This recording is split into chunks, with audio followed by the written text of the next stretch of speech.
In a quiet neighborhood on the south side of Chicago, where the streets were lined with old brick houses and the sound of distant trains mixed with the laughter of kids playing basketball, there lived a girl who spoke more through music than words. She wasn't loud, didn't wear flashy clothes, and rarely raised her hand in class even when she knew the answer. Most people barely noticed her, but if you happened to pass by the small, slightly crooked house with the peeling blue paint on Elm Street late at night, you might hear something unexpected, the soft, careful notes of a piano drifting through an open window. Inside that house, she sat on a worn wooden bench, her fingers hovering over yellowed keys. The piano wasn't fancy, far from it. It had been rescued from the basement of a church that was being torn down, its legs wobbly, one pedal stuck halfway down, and a few keys that stuck when you pressed them too hard. But to her it was perfect. It was hers. She'd spent months helping the church janitor clean out the basement, just so she could take it home in the back of his pickup truck. Her mom had sighed when she saw it crammed into their tiny living room, taking up space they didn't really have. But she didn't say no. She knew how much it meant. Every evening after finishing her homework and making sure her two younger brothers had eaten dinner and brushed their teeth, she'd sit down at the piano. No one taught her.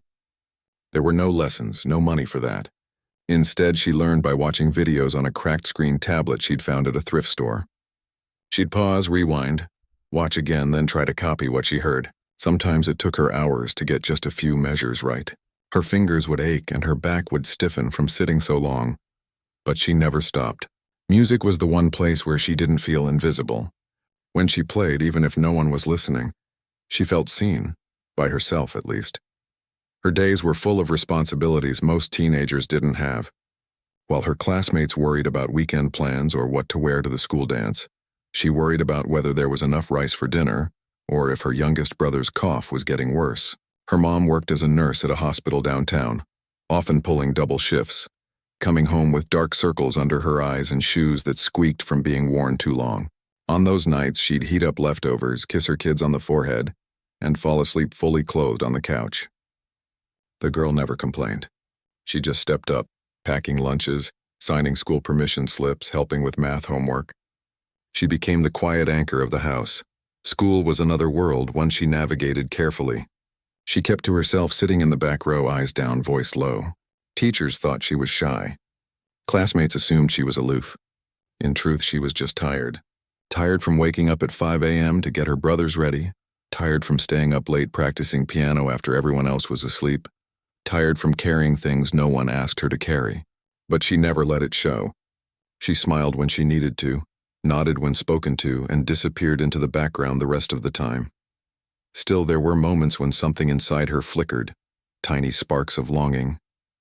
Like when the school choir sang during assembly and she'd close her eyes just for a second, imagining herself up there, not singing, but playing. Or when she passed the music room and heard someone practicing scales, and her fingers would twitch like they remembered a language no one else knew, but those moments passed quickly. Dreams like that felt too big for someone like her, someone whose shoes had holes, whose backpack was held together with duct tape, whose biggest luxury was a new pack of printer paper for her brother's school projects. Then one afternoon, everything changed, though she didn't know it yet. It was a Tuesday. Rain tapped gently against the classroom windows as the final bell rang.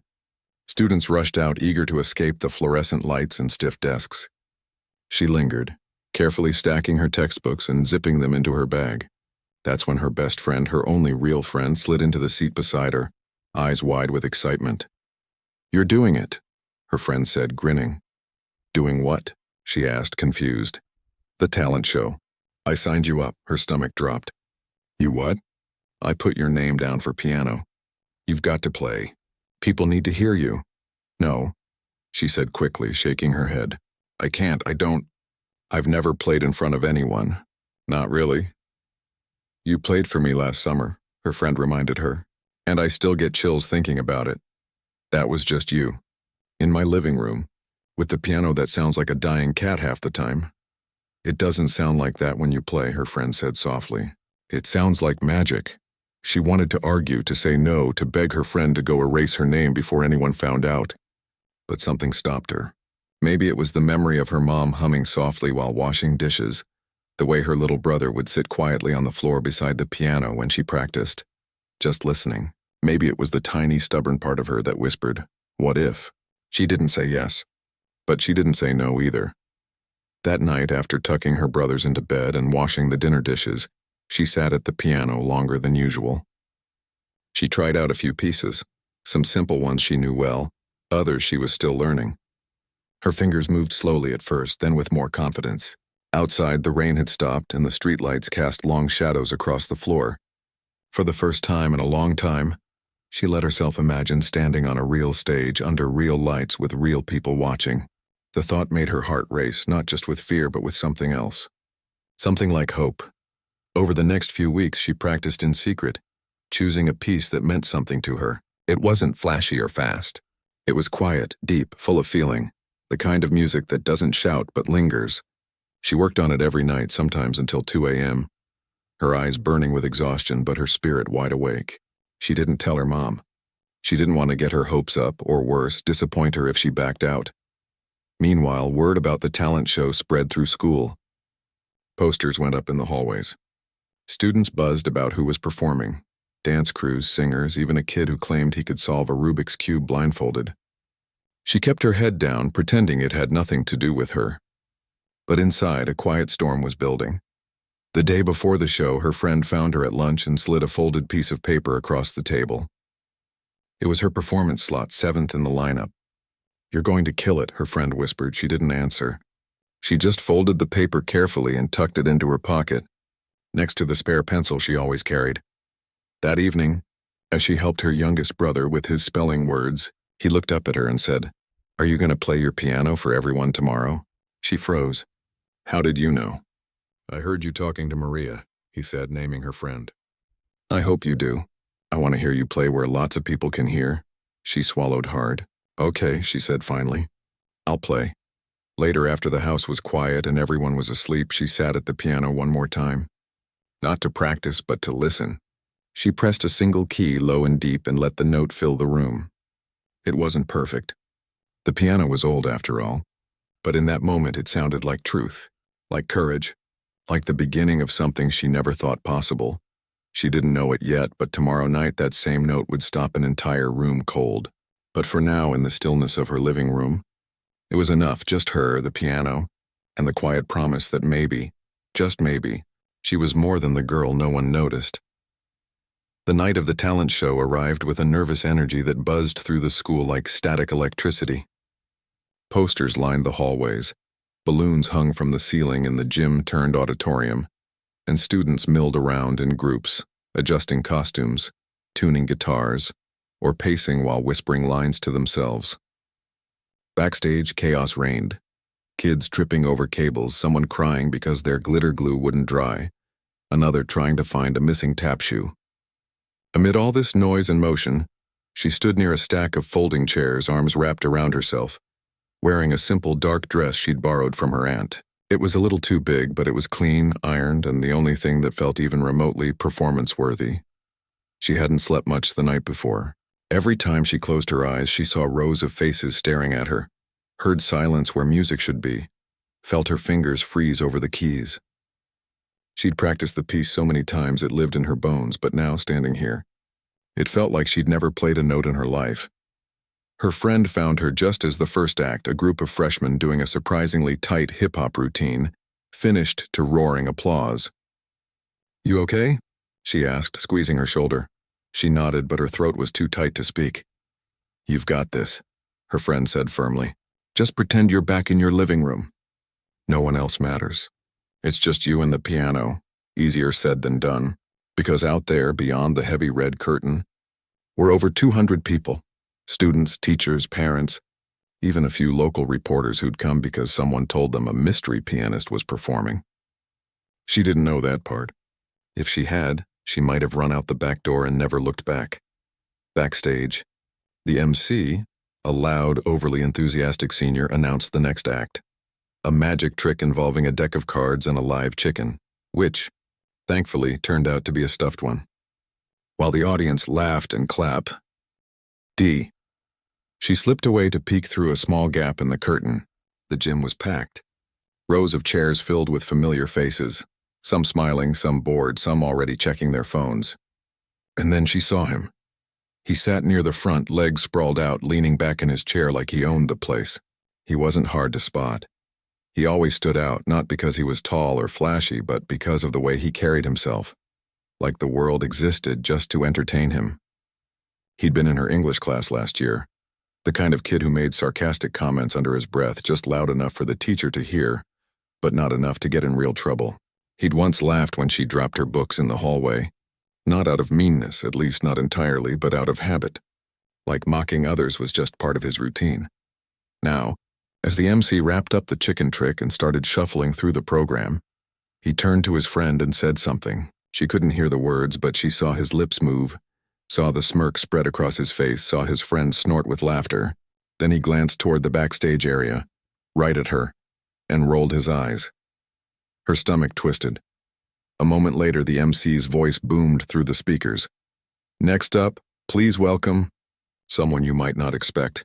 Give it up for our very own quiet neighbor from Elm Street." Polite applause followed, curious, unsure.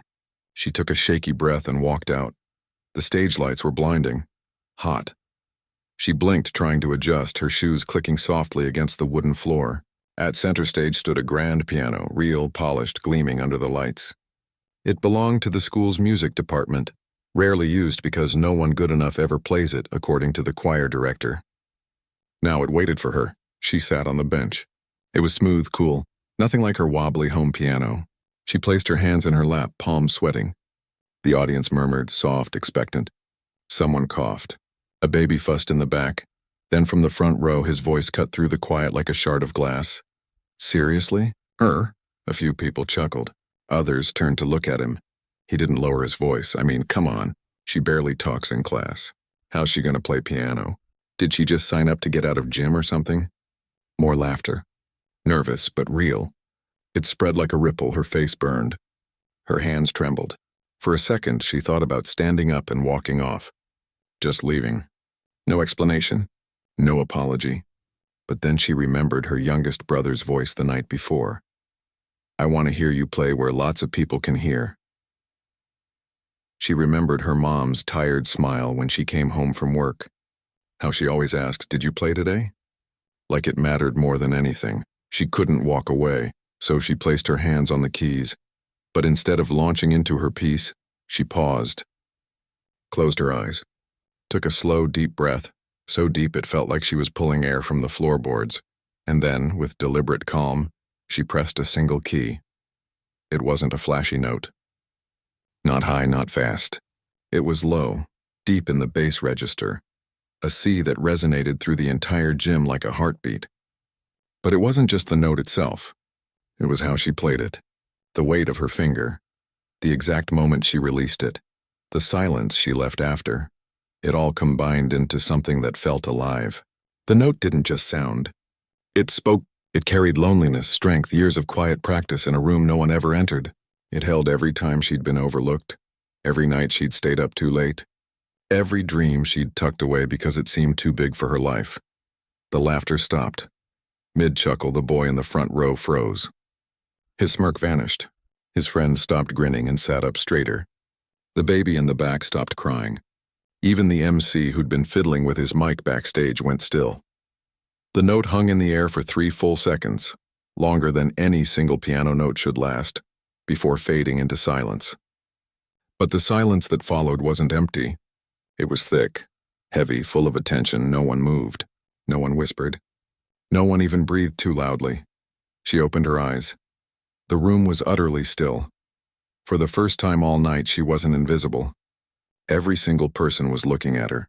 Not with pity, not with judgment, but with something close to awe. She didn't smile. She didn't nod. She simply let her fingers find the next notes, and then she began to play. But before the music fully took over, that one note had already done its work. It had silenced doubt. It had turned mockery into wonder. It had reminded everyone in that room, herself most of all, that sometimes the quietest people have the loudest voices. If you're willing to listen. Back in the front row, the boy who'd laughed sat perfectly still, his arms no longer sprawled, his posture straight. He didn't look away.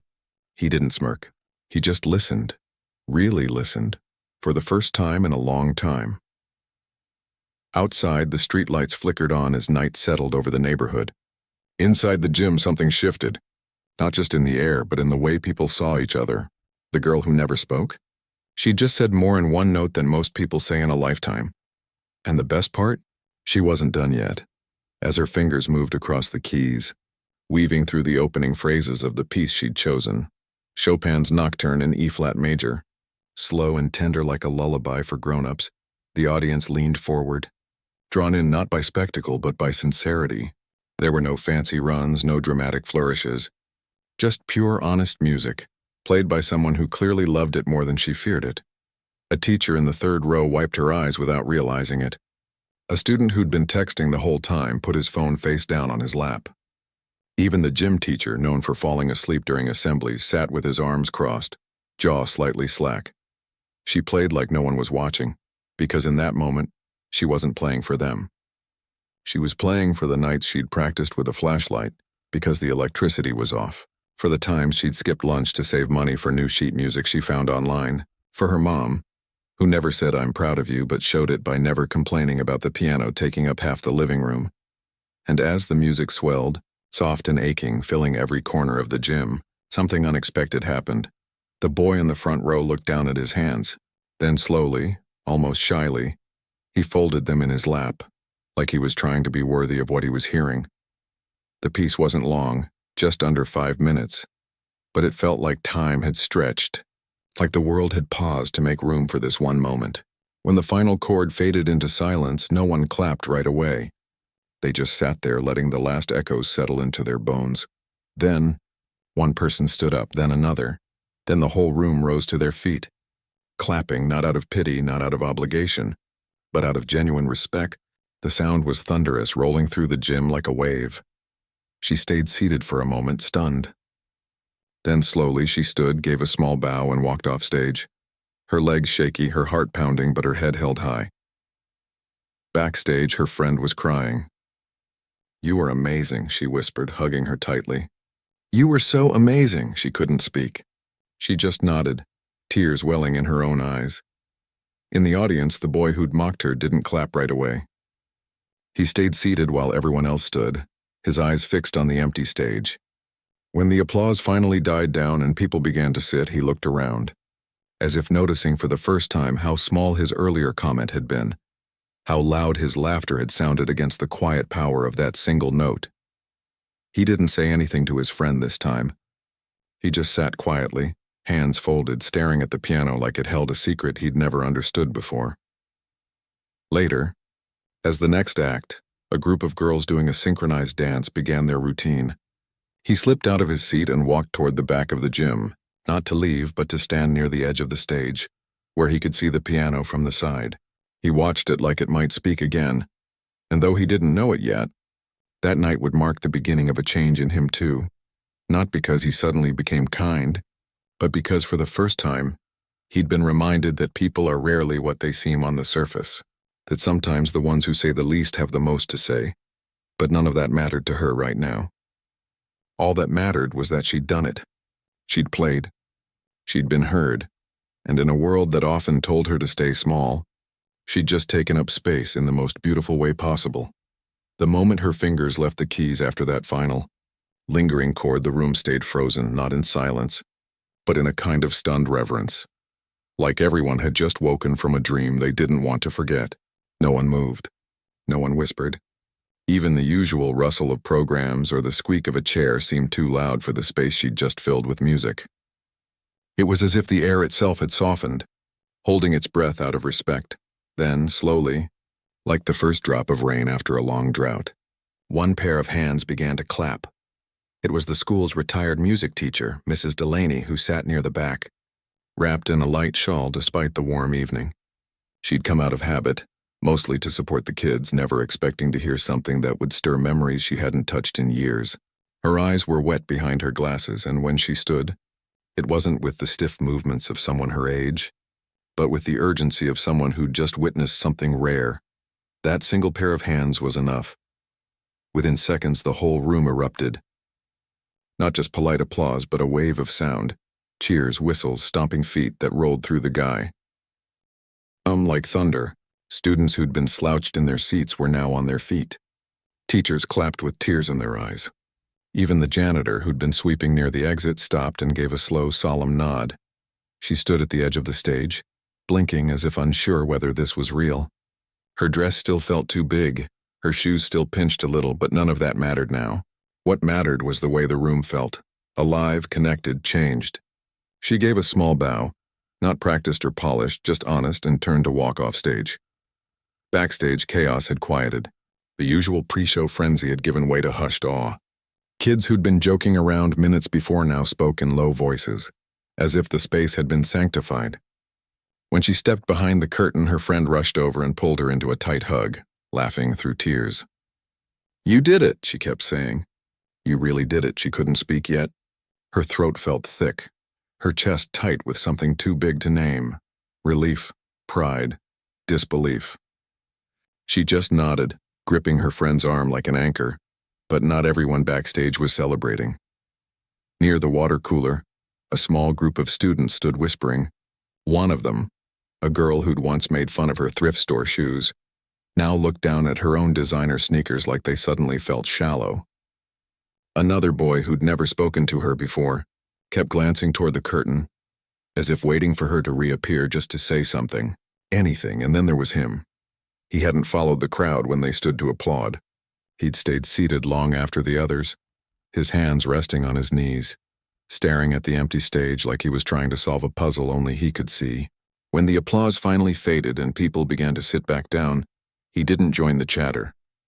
He didn't laugh or make a sarcastic comment. He just sat there, unusually still. Now, as the next act prepared, a group of girls doing a choreographed dance, he slipped out of his seat and walked slowly toward the back of the gym. Not to leave, but to stand near the side entrance where he could see the stage from an angle.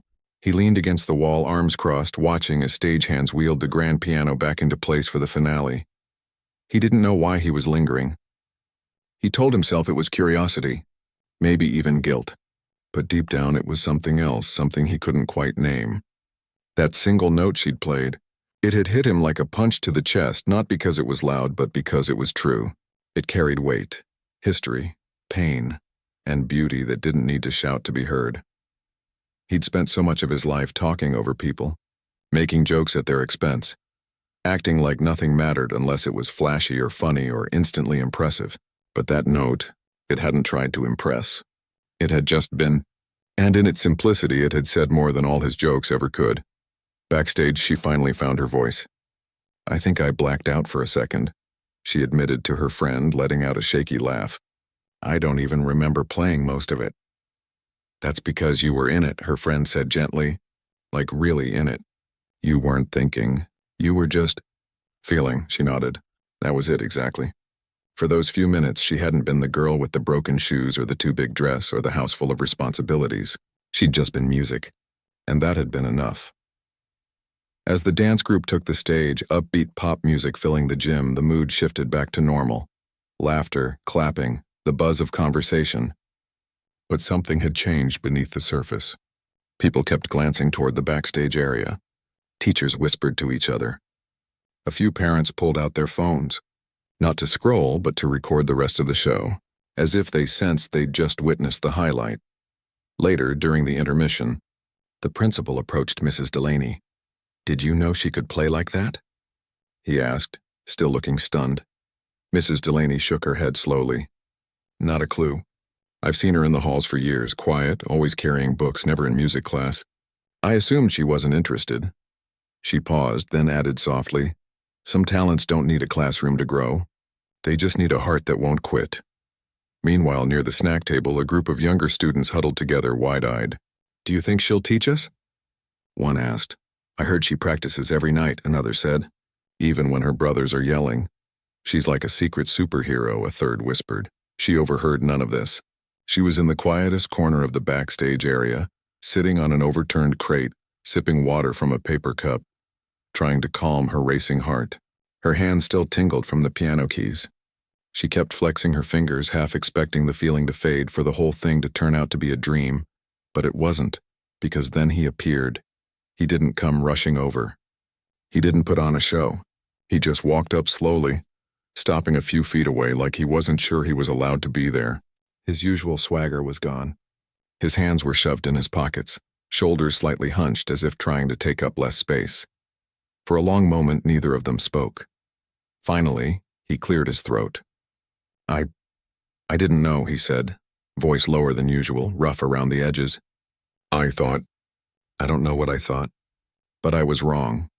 She looked at him, not with anger, not with triumph, but with quiet understanding. She'd seen that look before. The look of someone realizing they'd been careless with something precious. It's okay, she said simply. He shook his head. It's not, though. I laughed. In front of everyone, and you just played anyway. He paused, searching for words. That took guts. She didn't say anything for a moment. Then softly, music doesn't care if you're scared. It just asks you to show up. He nodded like that made perfect sense, even though it was the opposite of everything he'd believed before. Can I ask you something? Sure. Why that note? At the beginning? Why just one? She thought about it. Because sometimes, she said, people talk so much they forget how to listen. I wanted them to hear what silence sounds like when it's full of meaning. He stared at her, really looked at her, maybe for the first time ever, and in that moment he didn't see the quiet girl from English class. He saw someone who carried whole worlds inside her, and had just let everyone glimpse one. Thank you, he said, and meant it. She gave a small smile. You're welcome. He didn't stay long after that. He walked back to his seat before the next act started, but he didn't slump down or put on his usual act.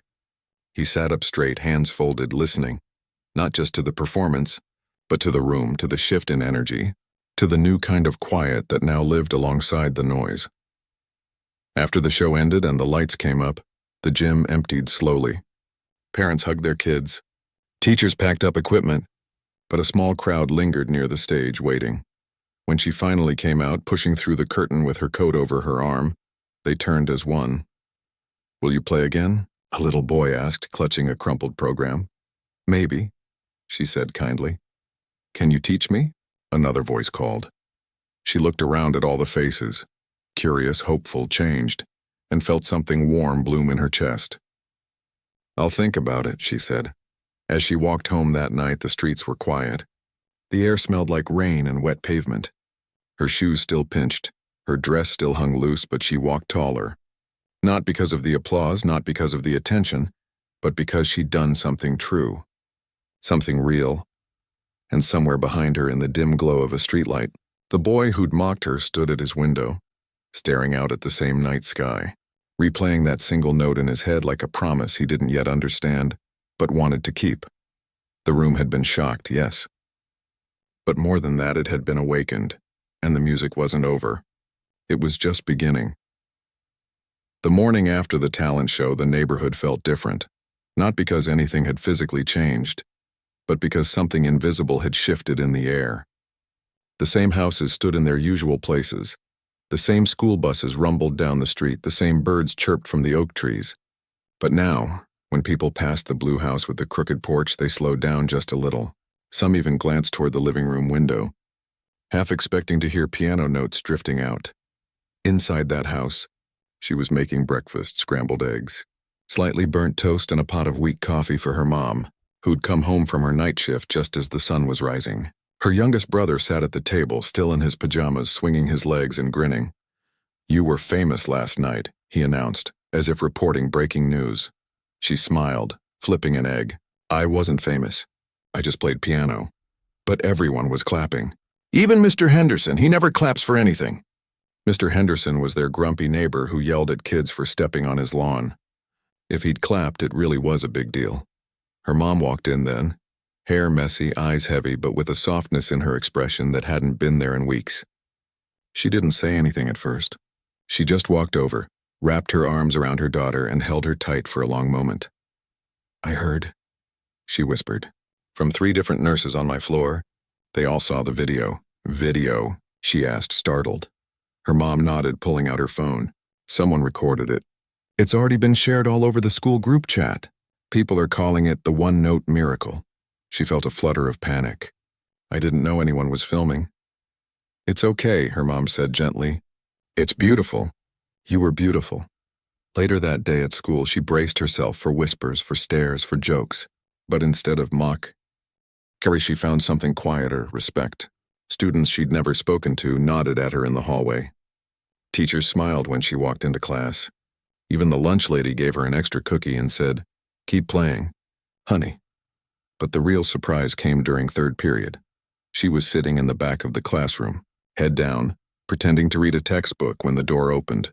The principal stepped in, followed by a woman in a neat blazer and sensible shoes. They spoke quietly with the teacher, who then turned and pointed toward her. All eyes swiveled in her direction. Her stomach dropped. Was she in trouble? Had someone complained about the video? But the principal just smiled and motioned for her to come out. In the hallway, the woman introduced herself as Dr. Lin, the outreach coordinator for a music conservatory downtown. "I saw the video last night," she said, her voice warm but professional. "What you played, it wasn't just skill. It was soul, and we'd like to talk to you about opportunities." She didn't understand at first. Opportunities? "Scholarships," Dr. Lin said gently. "Lessons, mentorship, a path forward if you want it."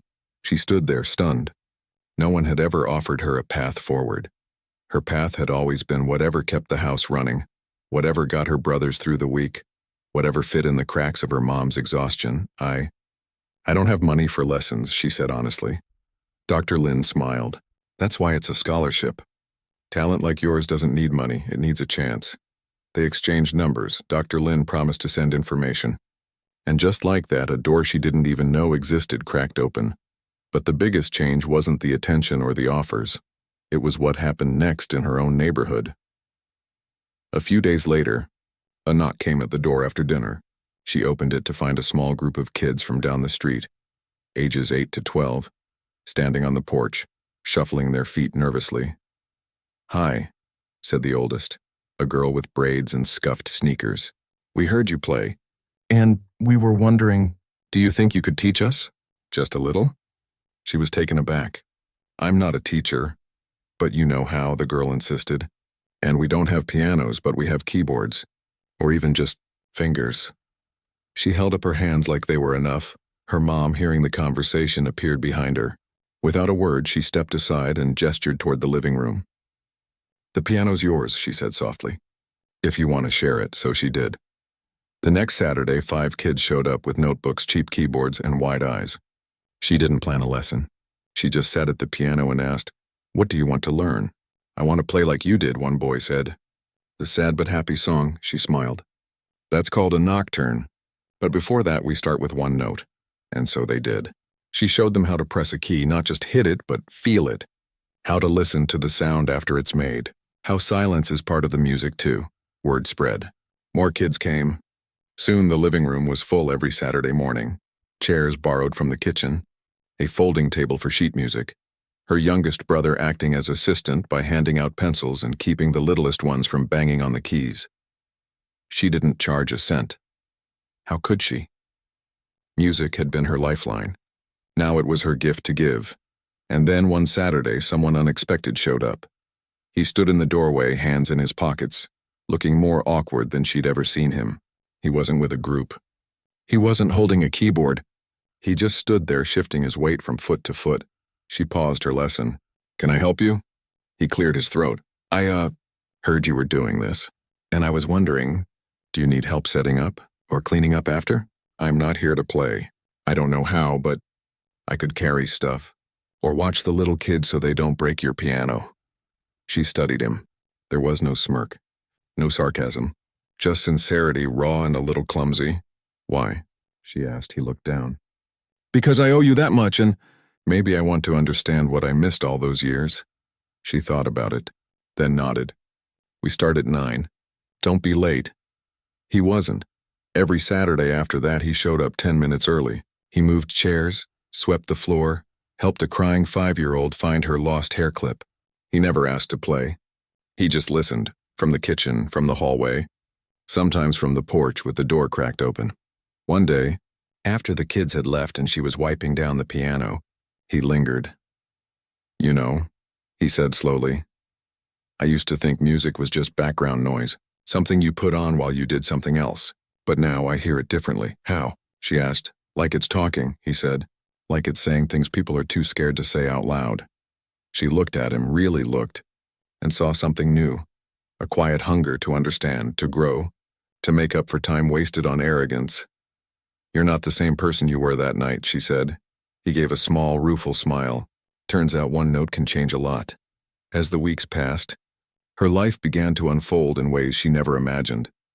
Dr. Lin from the conservatory arranged for her to audition, not for a full scholarship yet, but for a summer program.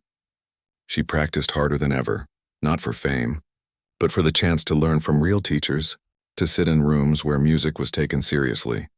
Her mom started saving every spare dollar, not for emergencies, but for a better piano.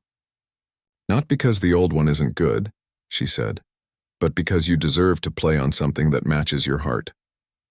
At school, she still sat in the back. She still spoke softly. But now, when she walked down the hall, people didn't look through her. They looked at her, not as a spectacle, but as someone who'd shown them that quiet strength exists and that it matters. Even the teachers treated her differently, not with pity, but with quiet pride. Her English teacher once slipped a note into her essay. "Your words on paper are powerful, but your silence at the piano speaks even louder." One afternoon, while she was practicing in the school music room during lunch, a privilege the choir director had quietly granted her, she heard a knock. It was the principal. "There's a reporter from the local paper," he said. "Wants to do a feature on you. The girl who silenced a room with one note. Would you be open to that?" She hesitated. She didn't want to be a story. She just wanted to play. But then she thought of the kids who came to her house every Saturday. Of the little boy who now carried a notebook full of scribbled notes. Of her mom who finally slept through the night without worrying. "Okay," she said, "but only if I can talk about the piano lessons too." "The free ones," the principal smiled. "That's the part they'll love." The article came out a week later. It wasn't flashy. No dramatic headlines. Just a simple piece about a girl who taught herself piano on a broken instrument, played one note that changed everything, and now shared what she knew with anyone who wanted to learn. After it published, donations started arriving, used keyboards, sheet music, even a check from a retired musician who wrote, "Keep the music alive. It's the world's truest language." With the money, she bought a second-hand upright piano, sturdy in tune with all the pedals working. They put it in the community center basement, where she now held lessons twice a week. The old piano stayed at home, still loved, still played, but no longer the only voice in the room. And through it all, he kept showing up, not as a student, but as a helper. He fixed the wobbly leg on the old piano with wood glue and patience. He built a small shelf for sheet music. He even started reading about music theory, just so he could understand what she was teaching. One evening, after a long lesson, they sat on the porch together, watching fireflies blink in the dusk. "Do you ever get scared?" he asked suddenly. "About what? That you'll lose it? Whatever it is you have." She thought for a moment. "No, because it's not mine to lose. It's just something I get to borrow for a while and pass on." He nodded slowly. "I think that's the bravest thing I've ever heard." She smiled. Bravery isn't loud. Sometimes it's just showing up. And that's what they both did. Day after day, note after note, silence after silence. Learning that the most powerful things in life aren't shouted. They're played softly with heart and shared with anyone willing to listen. Years passed, not with fanfare, but with the quiet rhythm of daily life. Early mornings, late practices, grocery runs, and the steady hum of a neighborhood that kept breathing, kept growing, kept believing in small miracles. The girl who once played piano in secret now walked through the world with a calm certainty that didn't need to announce itself. She'd gone on to attend the conservatory, not on a full scholarship at first, but through a patchwork of grants, part-time work, and the kind of stubborn hope that refuses to be ignored. She studied under teachers who saw not just her talent, but her heart, and they taught her how to shape both into something that could last. Now, on a cool autumn evening in New York City, she stood backstage at a modest recital hall tucked between a bookstore and a bakery on the Upper West Side. The air smelled of old wood, rosin, and the faint sweetness of pastries drifting in from next door. Her hands were still, resting at her sides, but her mind was calm. This wasn't her first performance, not by a long shot, but it felt like the most important one yet. Because tonight wasn't just about music. It was about memory, about gratitude, about all the people who'd carried her, even when they didn't know it. Back home, the community center basement still echoed with the sound of children learning scales. The second-hand piano she'd bought with donated money now had scratches from tiny fingers and stickers from proud students. Her youngest brother, now in high school, had started composing his own pieces. Her mom still worked as a nurse, but she slept better now. Less worry, more pride, and a quiet joy that showed in the way she hummed while folding laundry. And him, he'd surprised everyone, including himself.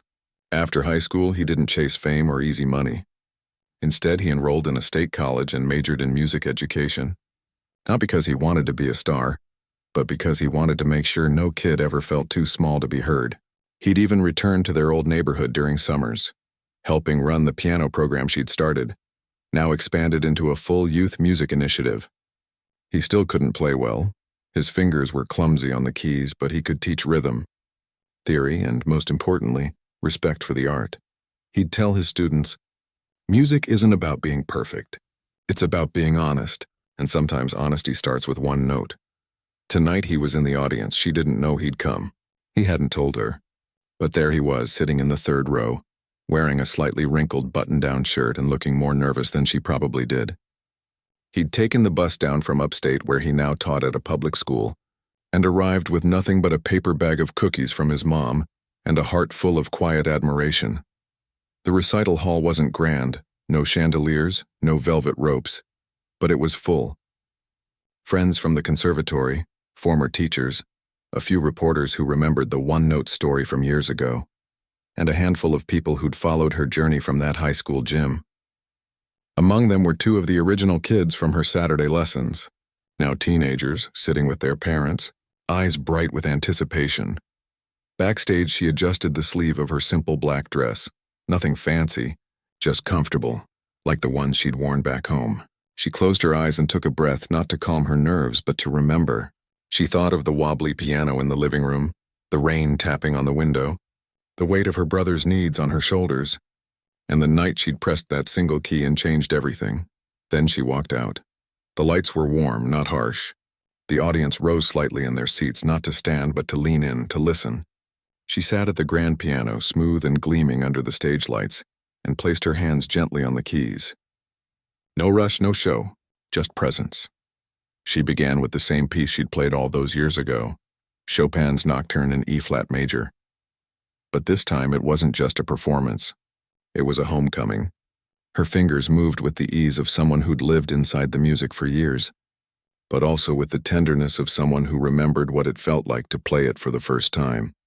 With fear, with hope, with everything on the line. Halfway through, she glanced up, not at the crowd but at the space between the rows, and saw him. He wasn't smirking. He wasn't distracted. He was listening with his whole body. Eyes closed at one point, head tilted like he was catching every nuance. And when a tear slipped down his cheek, he didn't wipe it away. He just let it fall. After the final chord faded, the room didn't erupt in cheers right away. They sat in that familiar silence, the kind that only comes after something true has been shared. Then slowly they stood, not out of obligation, but out of reverence. But she wasn't done. Before the applause could fully build, she raised a hand gently and the room quieted again. "I'd like to say a few words," she said, her voice clear but soft, carrying easily in the hushed space. She paused, looking out at the faces, not as a performer to an audience, but as one human to many. This music, it didn't start with me. It started in a basement church with a broken piano. It grew in a living room full of love and laundry. It survived late nights, empty cupboards, and the fear of being seen. And it thrived because people believed in it even when I didn't. She took a breath. Tonight I dedicate this recital to everyone who's ever been told they're not enough. To the quiet kids in the back row. To the ones who work twice as hard just to be seen once. To the parents who sacrifice so their children can dream. And to the skeptics, because sometimes it takes someone doubting you to remind you how much you believe in yourself. Her voice didn't waver. It didn't need to. The truth was enough. Then with a small smile she added, "And if you're here tonight because you once laughed at someone, and then changed your mind, thank you. Growth is the most beautiful kind of music." In the third row, he looked down quickly, blinking hard. But when he looked up again, he met her eyes and gave the smallest nod. She nodded back. The rest of the recital flowed like a river. Pieces by Clara Schumann, Samuel Coleridge Taylor, and a short original composition she'd written for her mom, titled Night Shift Lullaby. Each note carried stories, not just of skill, but of life lived with purpose. Afterward, during the reception in the lobby, people lined up to speak with her. A young girl shyly handed her a drawing of a piano with wings. A retired teacher thanked her for reminding him why he'd started teaching.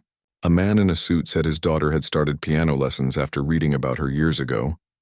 But the moment that stayed with her came later, when the crowd had thinned and the staff began turning off lights. He approached, holding 2 paper cups of coffee from the bakery next door. "Still drink it black?" he asked. She smiled. "Always." They stood by the window, watching the city lights flicker on as dusk settled. "You were incredible," he said simply. "I just played," she replied. "No," he said, shaking his head. "You gave people something to hold on to. That's not just playing, that's giving." They were quiet for a while, sipping coffee, the kind of comfortable silence that only comes after years of understanding. "Do you ever miss it?" he asked. "The old piano? The chaos of your living room?" "Every day," she said. "But I carry it with me. That piano taught me that music isn't about the instrument, it's about the intention," he nodded. "I tell my students that now. And I show them the video, the one from the talent show. I say, watch how she doesn't rush. Watch how she lets the note breathe. That's where the power is." She looked at him, really looked, and saw how far he'd come, not just as a teacher but as a person. The arrogance had melted away, replaced by humility, curiosity, and a deep respect for the unseen efforts of others. "You know," she said softly, "that night when you apologized, it meant more than you know. Because it showed me that people can change, that kindness can grow even in the hardest soil." He smiled a little sadly. "You gave me the chance to grow. I'll never forget that." As they walked out into the cool night, the city humming around them, she felt a deep sense of peace. Not because she'd made it, whatever it was, but because she'd stayed true. To her music, to her roots, to the belief that everyone deserves to be heard, especially the ones who speak the quietest. Back home, her old neighborhood still stood, a little older, a little wiser. The blue house with the crooked porch now had a small sign by the door. Free music lessons. All welcome. Inside, kids still gathered on Saturdays, learning not just notes, but courage. And every now and then, when the windows were open, you could hear a single note, deep, resonant, full of meaning, ring out into the street. It wasn't magic. It was human, and that was more than enough. Years later, when asked in interviews how it all began, she never talked about fame or talent. She'd just smile and say, "It started with one note, and the willingness to play it, even when no one believed I could." And somewhere in a classroom upstate, a teacher would press a key on an old keyboard and tell his students, "Listen closely. This is where it all begins.